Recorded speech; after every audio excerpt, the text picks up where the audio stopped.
There are moments in life when the ground beneath you shifts, subtly at first, until you realize the foundation you've been standing on is crumbling. That moment came for me on a cold Thursday evening in February. I was home early for the first time in weeks. Work had been merciless, buyers unwilling to commit, sellers demanding miracles, but I figured Lauren would appreciate the surprise. I'd brought her favorite takeout, Thai green curry, and a bouquet of yellow tulips, the kind she loved. Instead of finding her waiting in the living room like she used to, curled up with a book or binging her favorite reality shows, I found nothing but silence. The only sound came from upstairs, her muffled voice, talking, laughing even. I climbed the stairs, careful not to make a sound. Her voice grew clearer. "No, don't worry about it. He never checks." She laughed again, the kind of laugh that had once been meant for me. I stopped outside the bedroom door, my heart hammering. "Okay, I'll text you later," she said, her voice dropping into a conspiratorial tone. Then the call ended. When I walked in, she was sitting cross-legged on the bed, her phone face down beside her. She smiled a little too quickly. "Hey, you're home early. What's the occasion?" The room smelled faintly of lavender, her favorite candle burning on the nightstand. Everything looked normal, yet it felt wrong. "Thought I'd surprise you," I said, holding up the bag of takeout. "Thai." Her smile faltered for a fraction of a second, so fast I almost missed it. "That's sweet. I already ate, though. Rachel and I grabbed sushi earlier." The name hit me like a bucket of cold water. Rachel, Lauren's best friend, her confidant. They'd been spending a lot of time together lately. Too much, maybe. I nodded, forcing a smile. "No worries. More for me." As we settled into an uneasy conversation about work and weekend plans, I noticed something else. She wasn't wearing her wedding ring. She always wore it even to bed. That night, as she slept beside me, I couldn't stop replaying the moment over and over. Her laugh, the hurried way she'd ended the call, the absent ring. It was like a pebble in my shoe, small but impossible to ignore. The next morning, I found the receipt in the pocket of her coat as I grabbed it to hang in the closet. Cab ride, Tuesday night. She told me she was at Rachel's. The pebble became a boulder. People say trust is the glue of a marriage. I'd always believed that until I saw the receipt. Then I realized something else. Trust is also a weapon. When it's gone, every word, every action, every memory turns against you. Even the smallest detail feels like a dagger in the chest. The receipt was crumpled, a careless discard in the pocket of her coat. It was for a ride from a cab company called Atlas Rides, time-stamped at 10:23 p.m. on Tuesday. That was the night Lauren had claimed she was at Rachel's helping her redecorate the guest room. They'd been doing a lot of that lately, trivial projects that suddenly seemed less about friendship and more about camouflage. I stared at the receipt for hours, flipping it over, reading the number printed on it, memorizing the timestamp like it held some kind of magic key. I told myself it could be innocent. Maybe Rachel had called the cab. Maybe Lauren had taken it for a perfectly reasonable reason. But why lie? That night I barely slept. I lay awake, staring at the ceiling, replaying the past few months in my mind. Lauren had always been a creature of habit, predictable in the best way. She was warm, reliable, the kind of person who sent handwritten thank you notes and cried at Hallmark commercials. But lately she'd become distant, distracted. Every time I asked what was wrong, she'd brush it off with a smile that didn't reach her eyes. "Work stress," she'd said once. "You know how it is."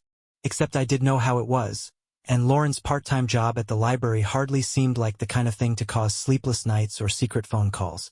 The next morning, I decided to call Rachel. She picked up on the second ring, her voice chipper as always. "Ethan, hey, this is a surprise." "Hey, Rachel. I just wanted to check in about Tuesday night. Lauren said she was with you?" There was a pause, brief but long enough to register. "Oh yeah, we were working on the guest room." "Why?" "Just curious," I said, keeping my tone light. "She mentioned it, and I thought I'd swing by to see the progress." Another pause. "Oh, well, it's not much to look at yet. Just paint samples and furniture catalogs. You know how it is." Her voice had a tightness to it now, a slight edge that made my skin crawl. Rachel had always been chatty, the kind of person who could fill a room with her energy. But now she sounded almost guarded. I ended the call quickly, thanking her for the update, and hung up. My stomach churned. Something was definitely off. The receipt burned a hole in my pocket all day at work. By the time I got home, I'd made a decision.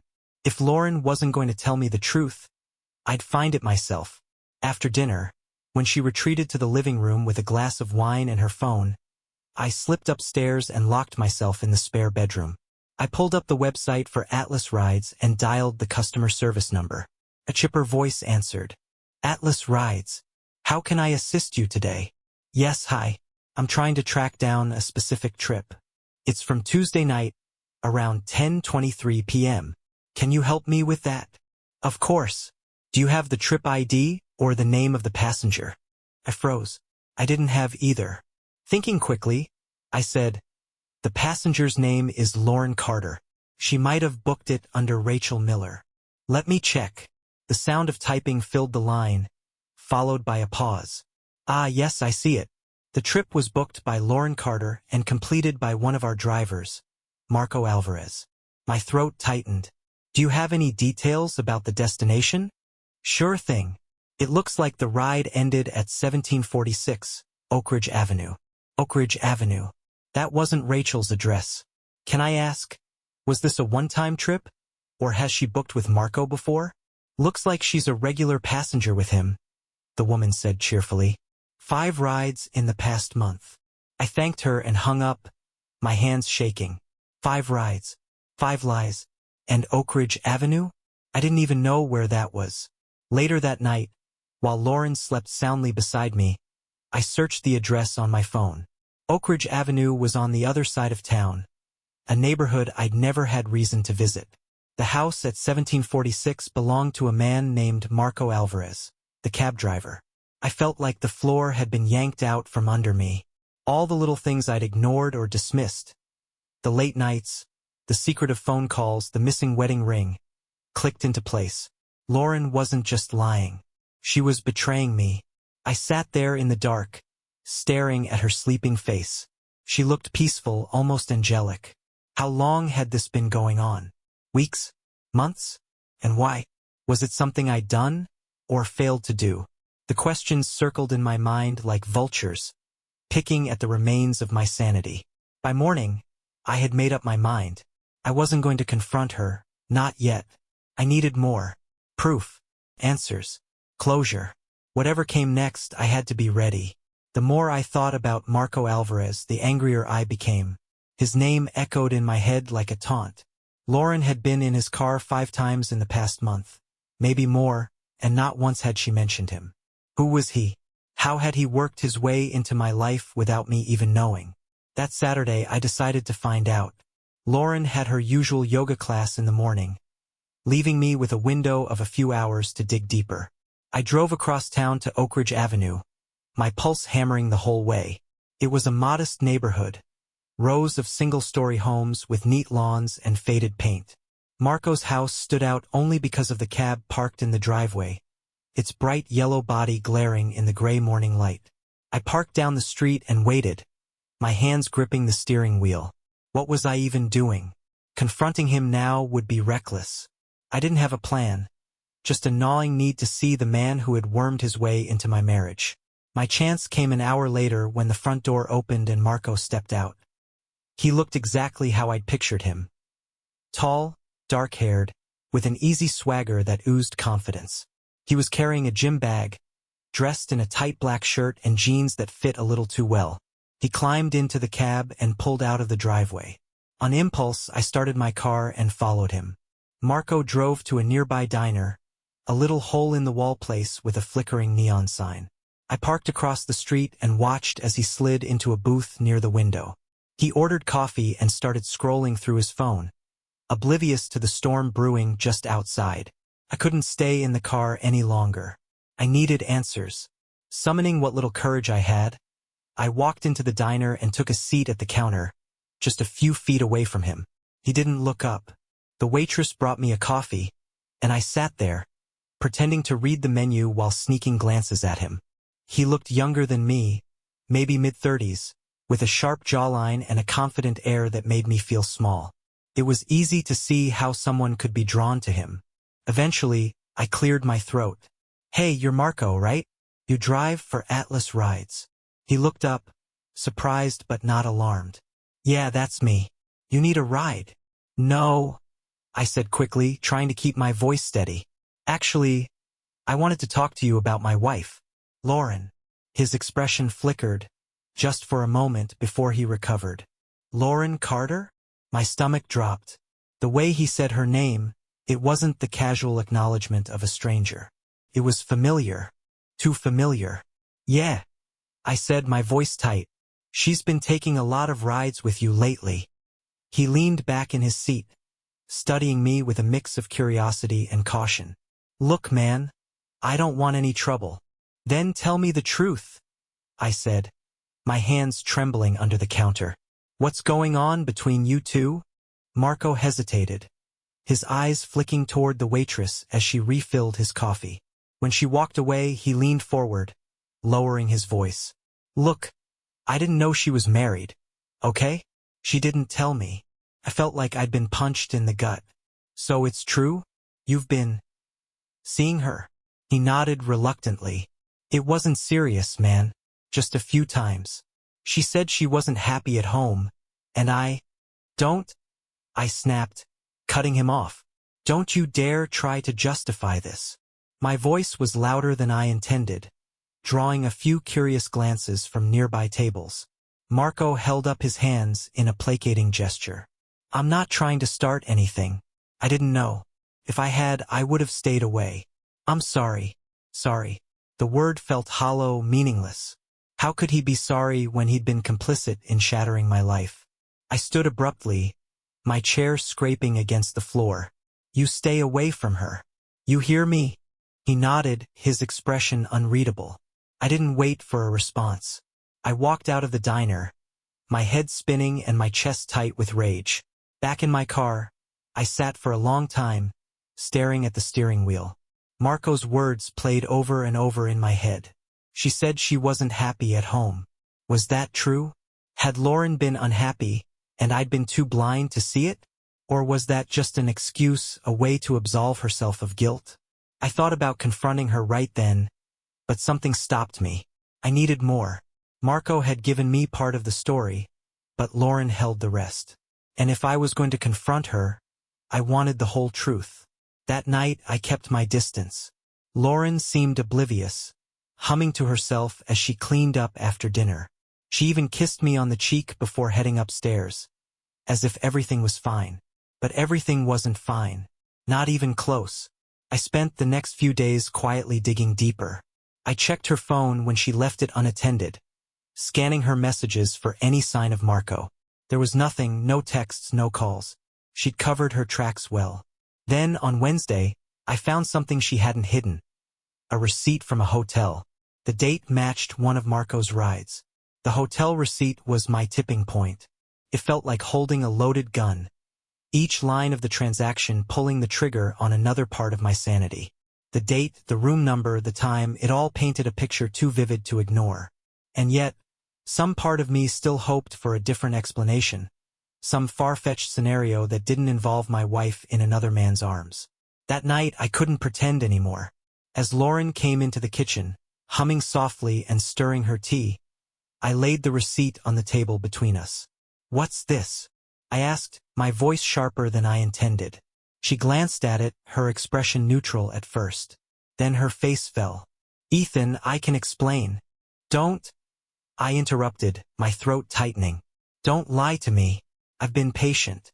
I've given you the benefit of the doubt. But this is proof, Lauren. I want the truth." Her hand trembled as she set the mug down. "It's not what you think," she said weakly. "Then what is it? Because from where I'm standing, it looks like you've been sneaking off to meet Marco Alvarez at a hotel. And don't bother denying it." I spoke to him. Her eyes widened, panic flashing across her face. "You talked to Marco?" "I did. He told me everything, Lauren. That you've been seeing him. That you told him you weren't happy at home. My voice cracked on the last word, the weight of it crushing me. Is that true? Were you really so miserable that you had to do this? She sank into the chair opposite me, burying her face in her hands. For a moment, there was only silence, broken by the faint sound of her muffled sobs. When she finally looked up, her eyes were red and filled with tears. I didn't mean for it to happen, she said, her voice barely above a whisper. I was lonely, Ethan. You've been so busy with work. And I felt invisible. Invisible, I said, the word cutting into me like a blade. Lauren, I've been working my ass off to give us a good life, to make sure we're secure. How is that ignoring you? You don't understand, she said, her voice rising. It's not about money or security. It's about us. You don't see me anymore, Ethan. Not really. And Marco. He made me feel alive again. I leaned back, the words hitting me like a gut punch. So this is my fault? You're saying I drove you to cheat? I'm not excusing it, she said quickly, reaching for my hand. Pulled away. I'm just trying to explain. I wasn't thinking clearly. It was a mistake. Mistake, I repeated, laughing bitterly. A mistake is forgetting to buy milk. What you did, that's not a mistake. It's a choice. Her face crumpled, but I couldn't find it in me to feel sympathy. How long? I asked coldly. She hesitated. A few months. I felt like the ground was falling out from under me. Months. She'd been lying to my face for months. And Rachel? I asked. She knew, didn't she? She was covering for you. Lauren hesitated, and that hesitation told me everything I needed to know. She didn't mean any harm, she said weakly. I stood abruptly, my chair scraping against the tile. She didn't mean any harm? She helped you lie to me, Lauren. How long has she been in on this? Or better yet, was she the one who encouraged it? Lauren didn't answer, but her silence spoke volumes. I left the house that night, unable to bear the sight of her. I drove aimlessly, the hotel receipt crumpled in my fist like a talisman of betrayal. My thoughts kept circling back to Rachel. She was Lauren's best friend. Always had been.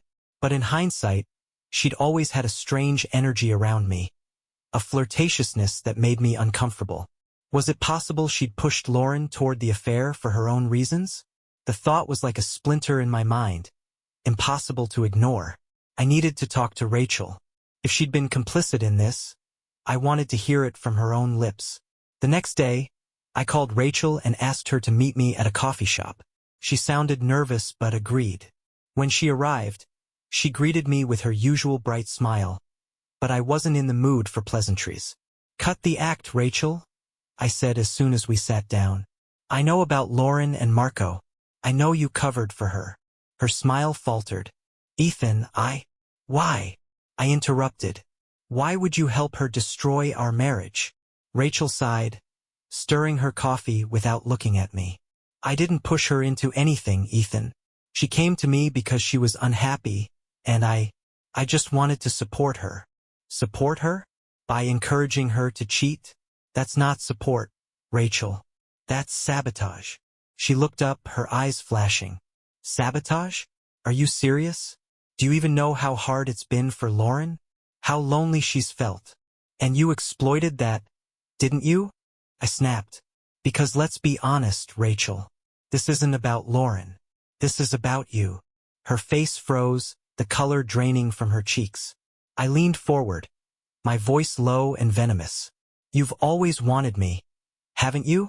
That's what this is about. You pushed Lauren into the affair because you couldn't have me.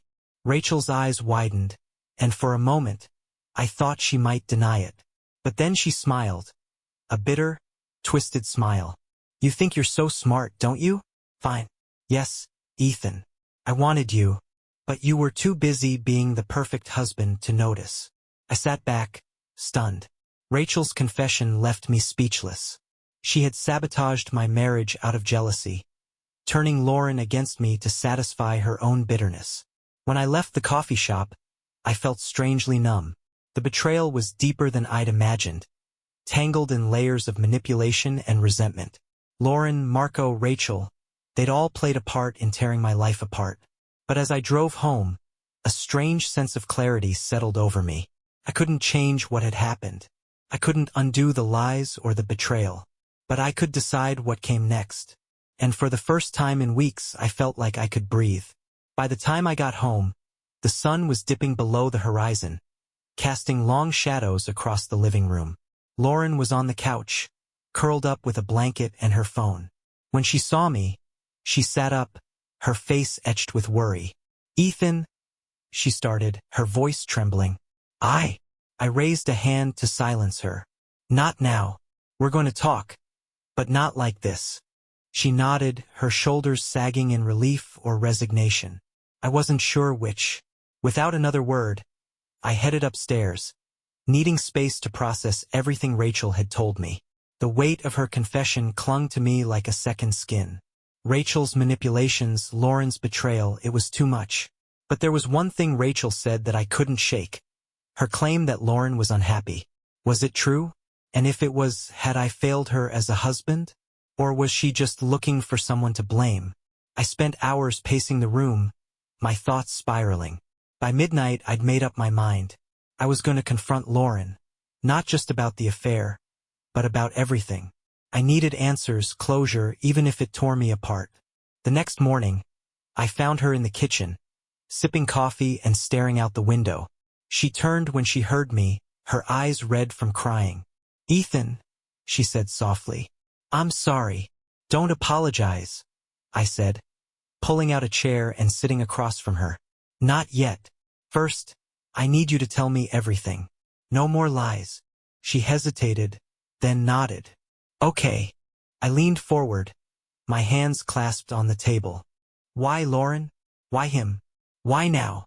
She looked down at her coffee, tracing the rim of the mug with her finger.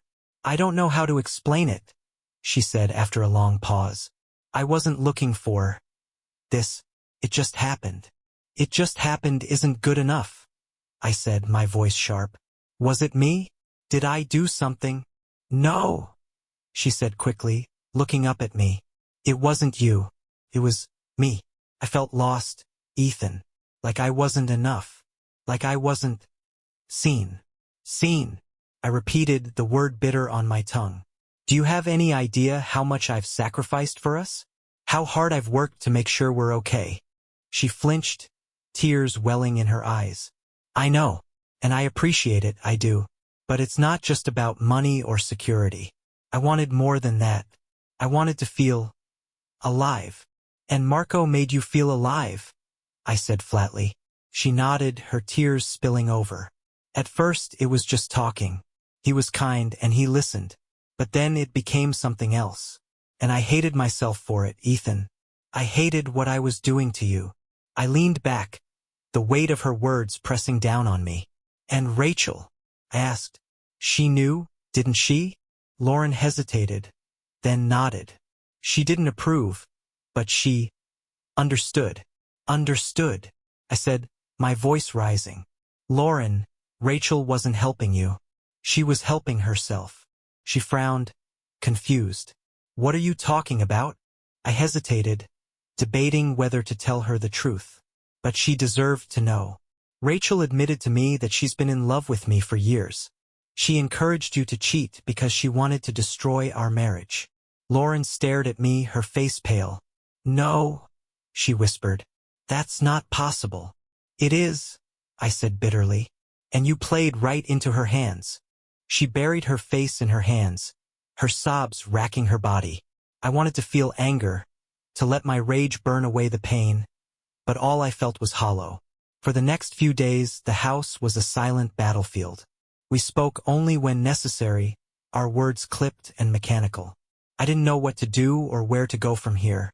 Part of me wanted to walk away, to leave Lauren and her betrayal behind. But another part of me, the part that remembered our wedding vows, our years together, wasn't ready to give up. On Friday, I received an unexpected text from Marco. "I need to talk to you. It's important." Against my better judgment, I agreed to meet him. We met at a park near his house. the late afternoon sun casting long shadows over the playground.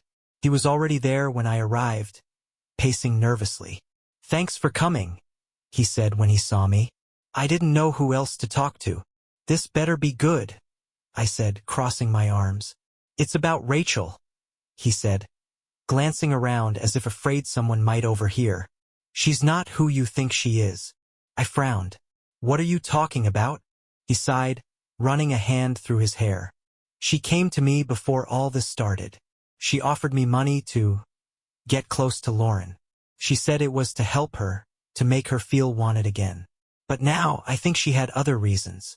My blood ran cold. "You're telling me Rachel orchestrated this? She paid you to seduce my wife?" He nodded, shame etched on his face. "At first I didn't think much of it. But then I realized she was trying to tear you two apart. And I went along with it." "I'm sorry." I stared at him, my hands trembling with rage. Rachel hadn't just encouraged Lauren's affair. She'd engineered it. The betrayal ran deeper than I'd imagined, its roots tangling around every part of my life. That night, I confronted Lauren with Marco's revelation. At first, she refused to believe it, but when I told her everything Rachel had said, the truth finally sank in. "She used me," Lauren said, her voice trembling. "She used both of us." "Yes," I said, my anger simmering just beneath the surface. "And now we have to decide what to do about it." Lauren looked at me, her eyes filled with regret. "Can you ever forgive me, Ethan?" I didn't answer right away. I didn't know if I could.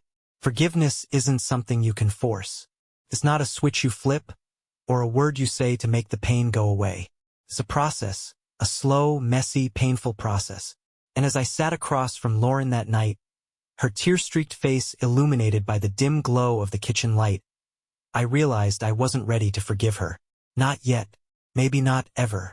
But I wasn't ready to leave either. "Lauren," I said finally, my voice heavy with exhaustion, "I need time. I need space to figure out if there's anything left to salvage." She nodded, her hands clasped tightly in her lap. "I'll do whatever it takes," she whispered. "I'll go to therapy. This isn't just about what you do," I interrupted. "It's about whether I can live with what's already been done." Her face crumpled, but she didn't argue. Instead, she reached for her mug of tea, her hands trembling so badly that she almost dropped it. I watched her in silence, my emotions a tangled mess of anger, sadness, and a flicker of something else. Pity, maybe. I didn't want to pity her. I wanted to hate her. But the truth was, I couldn't separate her betrayal from the years we'd spent building a life together. I couldn't untangle the woman who'd shattered my heart from the one who'd once mended it. The next day I called Rachel. She answered on the second ring, her tone guarded. "Ethan, what do you want?" "We need to talk," I said, face to face. There was a long pause. Then she sighed. "Fine. Where?" We agreed to meet at the same coffee shop where she'd confessed her feelings for me. This time I arrived early, choosing a booth near the back where we wouldn't be overheard. When she walked in, her confident stride faltered the moment she saw me. For the first time, she looked unsure of herself. "Rachel," I said as she slid into the seat across from me. "I know everything." Her eyes narrowed. "Everything. Marco told me. About the money. About how you paid him to get close to Lauren. You orchestrated this entire thing." Rachel's face paled, her mask of confidence slipping. "I was trying to help her," she said weakly. "She was miserable, Ethan. She needed." "Don't," I snapped, leaning forward. "Don't insult me with lies. You weren't trying to help Lauren. You were trying to destroy us. Because you couldn't have me." Her eyes widened, and for a moment, I thought she might deny it. But then she laughed. A bitter, hollow sound. "You're right," she said, her voice dripping with venom. "I wanted you, and you never even noticed. Do you know how humiliating it was, watching you dote on Lauren while I was always the third wheel?" "So you decided to ruin my marriage?" I asked, my voice cold. "You couldn't have me, so you made sure Lauren couldn't either?" Rachel shrugged, her expression defiant. "I gave her what she wanted. If your marriage was so perfect, Ethan, I wouldn't have been able to do a damn thing. Her words cut deeper than I cared to admit, but I refused to let her see how much she'd hurt me. Instead, I stood, pulling a crisp envelope from my pocket and placing it on the table in front of her. "What's this?" she asked, eyeing it warily. "Evidence," I said, "of everything you've done." Marco gave me the receipts, the text messages. All of it. "If you ever come near me or Lauren again, I'll take this to the police." Her face twisted with anger, but she didn't argue. She knew I wasn't bluffing. Walking out of that coffee shop felt like shedding a heavy weight. For the first time in weeks, I felt a flicker of control, a sliver of hope. But as I drove home, the reality of my situation hit me like a freight train.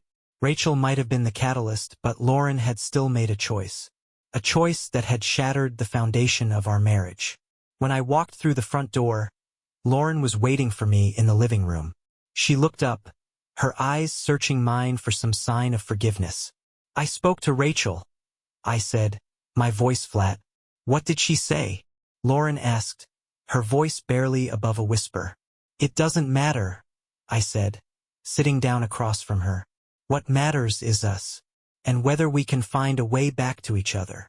Lauren nodded, tears streaming down her face. "I'll do whatever it takes," she said. "Therapy, counseling, whatever you need." "It's not just about me," I said quietly. "You need to figure out why you did this, why you let someone like Rachel manipulate you. Because until you understand that, we're never going to heal." She nodded again, her sobs muffled by her hands. I didn't comfort her. Couldn't. Not yet. The weeks that followed were a blur of therapy sessions and difficult conversations.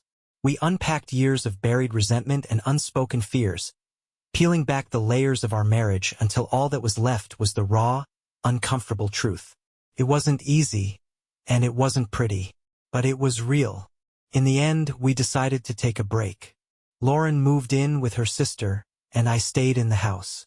The separation wasn't permanent, but it gave us both the space we needed to figure out who we were, and whether we still wanted to be together.